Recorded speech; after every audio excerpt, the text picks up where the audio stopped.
ये जो टेस्ट है कि लड़का और लड़की के अंदर सलाहियत मौजूद है या नहीं है कि ये माँ बाप बन सकते हैं, ये सारे टेस्ट मेडिकली अब पॉसिबल है, अच्छा। अवेलेबल भी हैं और इतने महंगे भी नहीं हैं। अच्छी बात ये है कि इसमें से 90% तो काबिल इलाज है। हमारे यहाँ तो इससे बिल्कुल एक ऑपोजिट साइड है, ख़ास तौर पे लड़कों के हवाले से मैं बात कर रहा हूँ। वो ये कहते हैं कि यार ऐसा करते हैं कि किसी पे जाके ट्राई कर लेते हैं कि मैं ये काम कर सकता हूँ, नहीं कर सकता। तो हमारे पास एक केस आया था, उस केस के अंदर वो किसी ऐसी खातून के पास गए थे जिनका शायद प्रोफेशन ये था, तो वो उसने इनको ये कहा कि रहने दो, ये तो तुम्हारे पास का है ही नहीं। सर, अक्सर शादियां टूटने की वजह ये होती है कि औलाद नहीं हुई, तो क्या कोई ऐसा टेस्ट मुमकिन है जो शादी से पहले औरत या मर्द का कर लिया जाए, जिससे हमें पता चल सके कि ये शादी के काबिल हैं या नहीं?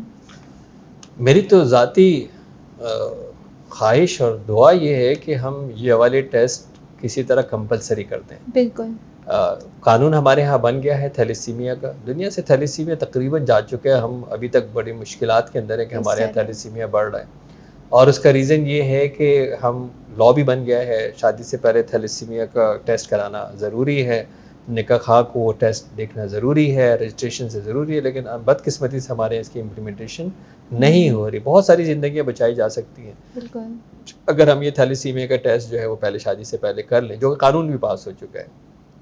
ये जो टेस्ट है कि लड़का और लड़की के अंदर सलाहियत मौजूद है या नहीं है कि ये माँ बाप बन सकते हैं, ये सारे टेस्ट मेडिकली अब पॉसिबल हैं, अच्छा। अवेलेबल भी हैं और इतने महंगे भी नहीं हैं। पाकिस्तान में भी पाकिस्तान में भी अवेलेबल है। आप अपने गायनेकोलॉजिस्ट के पास जाइए, वो आपको खातून को फिजिकल चेक करके बता देगी। वो मतलब इतना पता एडवांस है अब कि वो इवन फिजिकल चेक से भी बता देगी कि सारी चीज़ें जो है वो सही हैं। उसके अलावा भी अगर वो चाहें तो उनके यहाँ भी सर्टेन टेस्ट होते हैं, उसमें एस्ट्रोजन लेवल चेक हो जाता है, ओवरीज फंक्शनिंग जो है वो चेक हो जाती है, वो सारी चीज़ें उनके यहाँ भी चेक हो जाती हैं। इसी तरह जो मर्द हजरात हैं वो किसी भी एक इवन अगर रेगुलर डॉक्टर के पास भी जाता है, जो मेडिकल डॉक्टर जो फैमिली फिजिशियन होता है, वो उसको टेस्ट लिख के दे सकता है। यूरोलॉजिस्ट के पास जाता है, वो उसको टेस्ट लिख के दे सकता है।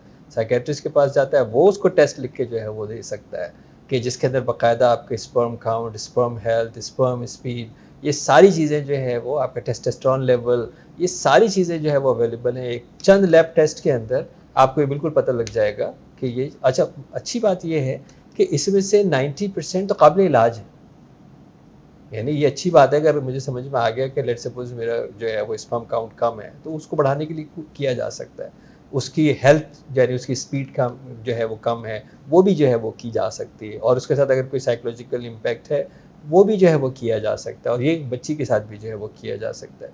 तो लेकिन हमारे यहाँ तो ऐसा कोई कॉन्सेप्ट नहीं है कि यार ये टेस्ट भी मुझे अगर मैं करा लूँ तो क्या हर्ज है, राइट। हमारे यहाँ तो इससे बिल्कुल एक ऑपोजिट साइड है, ख़ास तौर पे लड़कों के हवाले से मैं बात कर रहा हूँ। वो ये कहते हैं कि यार ऐसा करते हैं ट्राई कर लेते हैं, ऐसा करते हैं किसी पे जाके ट्राई कर लेते हैं कि मैं ये काम कर सकता हूँ या नहीं कर सकता हूँ। अच्छा, उसके बड़े फेलियर्स होते हैं। फॉर एग्जांपल आपकी ये ट्राई जो है वो नाकाम हो गई, तो अब आपको ये इंस्टॉल हो गया कि ये तो मेरे लिए नहीं हो सकता। बल्कि तो हमारे पास एक केस आया था, उस केस के अंदर वो किसी ऐसी खातून के पास गए थे जिनका शायद प्रोफेशन ये था, यानी उन्होंने पैसे दे के ये ट्राई किया था। तो वो उसने इनको ये कहा कि रहने दो, ये तो तुम्हारे पास का है ही नहीं। तो अब हो सकता है उस खातून के एक्सपीरियंस की वजह से बाकी उसकी डिफरेंट क्राइटेरिया हो, इसके लिए पहली दफ़ा था। अब वो उसने अपने आप को इंस्टॉल किया कि ये तो मेरे बस का है ही नहीं। उसके बाद जब ये अपनी बीवी के साथ जब ये अटैच हुआ तो इससे परफॉर्म नहीं हुआ, इससे झिझक हुई। वो बेचारी शरीफ थी, वो 1-2 महीने तक खामोश रही उसके ऊपर। अच्छा, जब हमारे पास ये आया तो ये अपने टेस्ट करा चुका था, उसके अंदर सारी चीज़ें सही थी।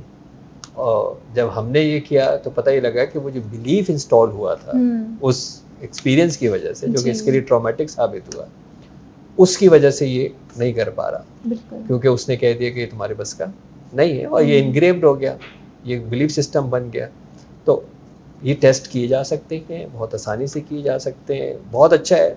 अब तो यंग जनरेशन जो है वो अवेयर है, और ज़रूरी थोड़ी है कि आप ये गा के जाएं और जाके बताएं, ठीक है ना। मैं ये कहता हूँ, बहुत पहले से मैं ये बात कहता हूँ कि जब बच्ची आपकी 8 साल की हो जाए, 9 साल की हो जाए, खुदारा उसको गायनेकोलॉजिस्ट के पास ले जाएं रूटीन चेकअप के लिए। हमारे सोचते हैं प्रेग्नेंट होगी तो जाएंगे, मैं कह रहा हूँ 8 से 9 साल की बच्ची को गायनेकोलॉजिस्ट के साथ प्लीज़ ले जाएं और उससे ये चेक करा लें कि यार सारी चीज़ें सेट हैं या नहीं है, क्योंकि मेंस्ट्रुएशन कर ली, एजेस आ रहे होते हैं, बहुत सारी चीज़ें उसके साथ अटैच होती हैं।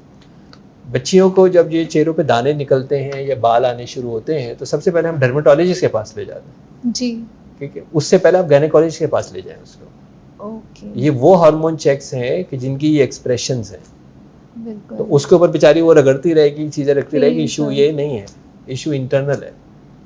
और बाज़ दफ़ा ये जो ख़ास तौर पे जब ये शुरू के अंदर बच्चियों की साइकिल्स अप डाउन्स होती हैं, पेनफुल होती हैं, प्लीज़ गायनेकोलॉजिस्ट के पास ले जाइए, ताकि वो बहुत थोड़े टाइम के लिए चंद टैबलेट से ये नॉर्मल सेट हो जाती हैं।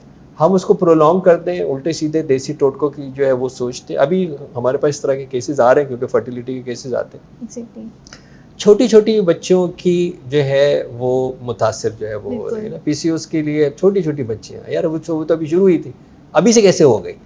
उसका रीज़न ये था कि जो भी उसका डाइट इशू था या जो भी उसका हार्मोन इशू था, वो अगर आप पहले से इंटरवीन कर लेते तो फिर ये आपकी चीज़ें नहीं बन रही होती ना, ये गुठलियाँ रसौलियों का काम उन बच्चियों के ऊपर नहीं बन रहा होता। और फिर लाजमी आपको पता है कि ये फ्यूचर के अंदर इसके लिए प्रेगनेंसी प्रॉब्लम कंसीव होगी। करना मुश्किल और है।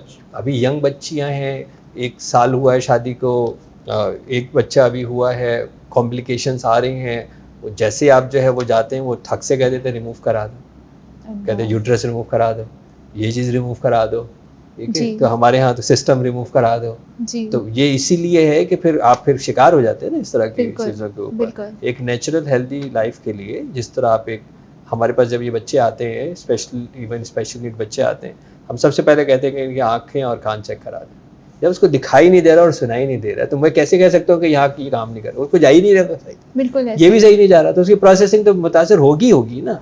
तो ये बेसिक चीज़ें हैं। आपको चाहिए कि अपने बच्चे को साल के अंदर डेंटिस्ट के पास ज़रूर लेके जाएं, क्योंकि बिल्कुल। ये सारा जो निज़ाम हाजमा है ये एक ही 2 एंगल है, एक जगह से जाता है और एक जगह से निकलता है, ये एक ही है, एग्जैक्टली, एक ही सिस्टम है। ये डाइजेस्टिव सिस्टम खराब होने से दांत खराब होते हैं, दांत खराब होने से डाइजेस्टिव सिस्टम खराब हो, एक ही है ये सिस्टम, एक ही सिस्टम है। हम उनको बाकी सारी चीजें तो पिलाते हैं दबा के कि यार इसका हाजमा सही हो जाए, हमें पता नहीं है कि प्रॉब्लम ये है, प्रॉब्लम ये नहीं है, लेकिन हम नहीं जाते।